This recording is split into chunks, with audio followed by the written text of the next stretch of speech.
Hello বন্ধুরা, দা yummy কিচেনে আপনাদের স্বাগত। আমি একটা নতুন রেসিপি নিয়ে চলে আসলাম।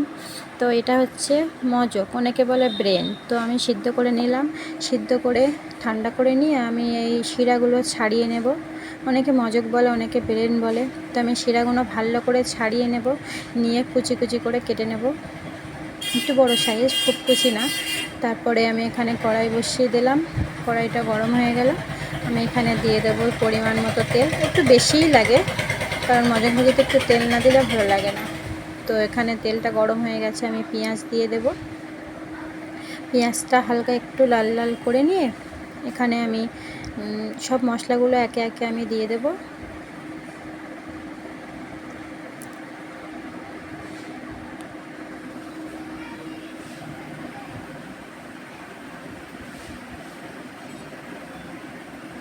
তো মশলাটা ঠিক এই পেঁয়াজটা ঠিক এই পর্যায়ে আমি দিয়ে দিলাম আদা রসুন বাটা,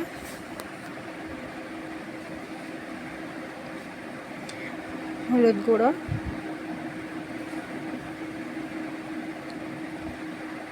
জিরে মরিচ ধনিয়া গুঁড়ো আমরা একসঙ্গে ভাজা করে গুঁড়ো করে রাখি, সেটাই দিয়ে দিলাম।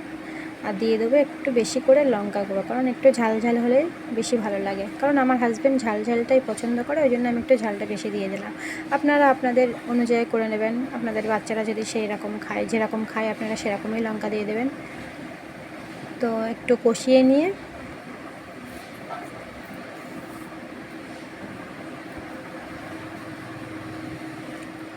পেঁয়াজটা আমি কাঁচায় কাঁচায় দিলাম, কারণ পেঁয়াজটা বেশি পুড়ে যাবে, কারণ অনেক সময় ধরে এটা ভাজতে হবে।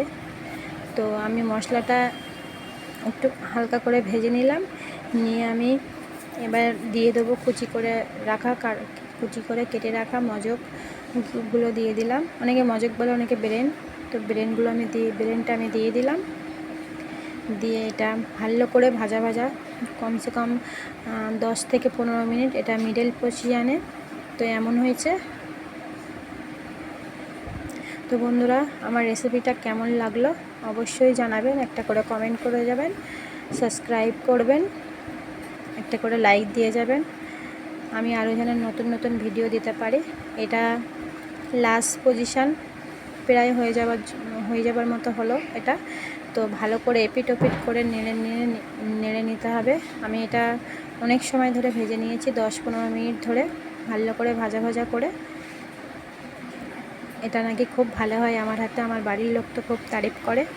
তো এটা প্রায় শেষের পথে, আমি এবার নামিয়ে নেব।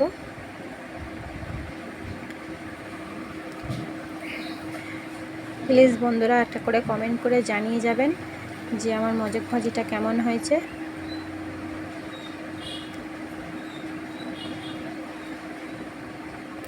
এটা হচ্ছে final look. Thank you, tata, bye by.